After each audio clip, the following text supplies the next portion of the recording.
Tahun 2021 telah lewat. Banyak yang telah terjadi. Saya sendiri, saya mengalami kehilangan dan tantangan. Kehilangan partner bisnis, kehilangan bisnis, bahkan kehilangan beberapa pemasukan dan teman dan juga sahabat saya. Dan ternyata saya nggak sendiri. Tahun 2021 adalah tahun yang berat bagi banyak orang. Dan dikarenakan pandemi ini, banyak yang bahkan kehilangan lebih banyak dari saya, baik dari sisi materi maupun imaterial. Saya mendoakan supaya kita semua diberikan kekuatan. Melihat kembali tahun 2021, saya belajar bahwa apapun yang kita persiapkan, terkadang kita nggak bisa melawan apa kehendak yang di atas. Tapi terkadang hidup bukan hanya memberi kita kepahitan, kalau kita bisa lihat dari sisi manisnya. 2021 membuat saya memiliki network baru, bisnis, sahabat baru, dan juga strategi baru, serta keberuntungan baru. Di tahun 2021, saya beruntung telah mendapatkan satu bisnis baru. 3 kesempatan bisnis dan juga kerjasama yang bisa dilakukan bersama di tahun 2022. Selain itu, saya juga mendapatkan keberuntungan bahwa buku saya, Seni Mengubah Nasib, diterbitkan dan dipasarkan di Gramedia. Memang belum menguntungkan secara materi, seperti benih yang baru ditanam. Tapi akan berbuah manis saat waktunya kalau dirawat dengan telaten dan dengan niatan yang baik. Saya melihat tahun 2022 adalah tahun dengan tema teknologi, di mana yang gagal paham akan semakin terpuruk. Tahun yang juga akan menantang bagi banyak orang, terutama orang yang nggak mau beradaptasi. Banyak pemain lama di bisnis konvensional akan menghadapi tantangan yang lebih dahsyat, dan tantangan tersebut tidak dapat mereka mengerti. Startup-startup baru akan bermunculan, pemodal asing akan berdatangan, terutama di bidang teknologi. Ada gula, ada semut. Indonesia adalah lahan basah buat semua orang.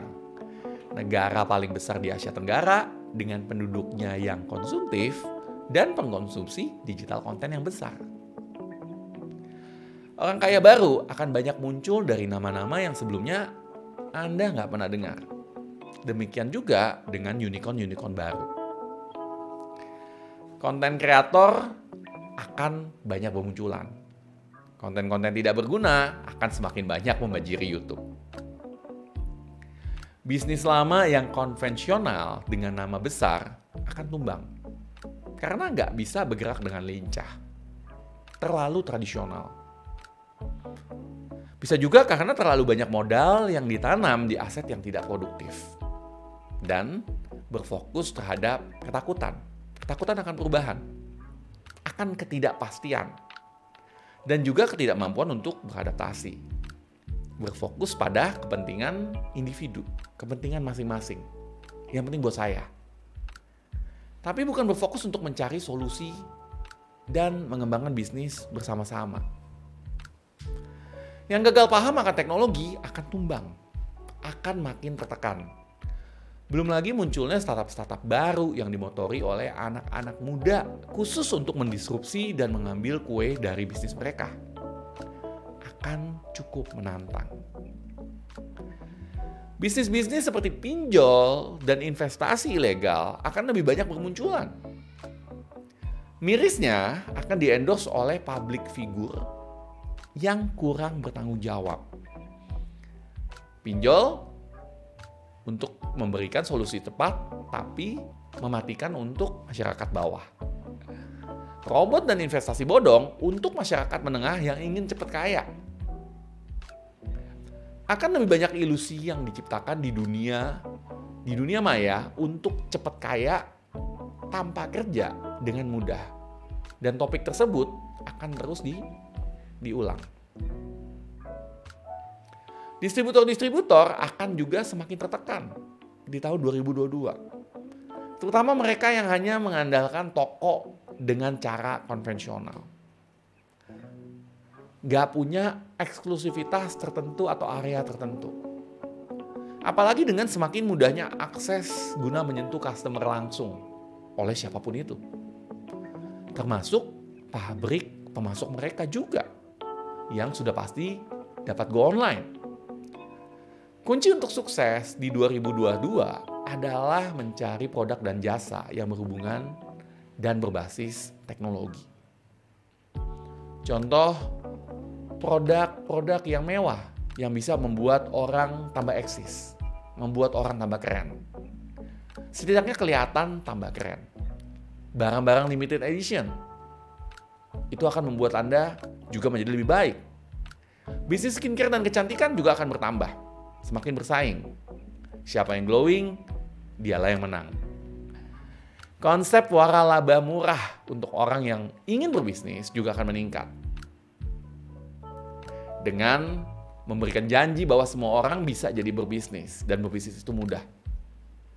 Pelatihan untuk berbicara dan menjadi selebgram atau public figure akan juga berkembang. Dan ini dikarenakan solusi atau ilusi bahwa menjadi selebgram itu enak, menjadi YouTuber itu gampang.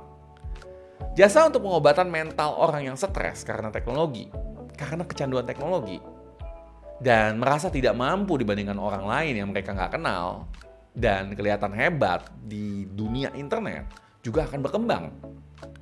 Konseling psikologi maupun spiritual, retreat, back to nature, kembali ke alam, akan meningkat kebutuhannya buat yang butuh waktu untuk go inside. Dan berikut adalah opini saya untuk 2022. Harapan saya tentunya hanya yang bagus yang akan terjadi. Saya berdoa untuk Indonesia. Semoga 2022 ini akan menjadi tahun yang terbaik buat kita semua. Diberikan kekuatan, kebijaksanaan, dan pastinya diberikan jalan yang terbaik. Aminkan jika Anda menginginkan hal tersebut. Saya Coach Didi Chandra, salam miliarder.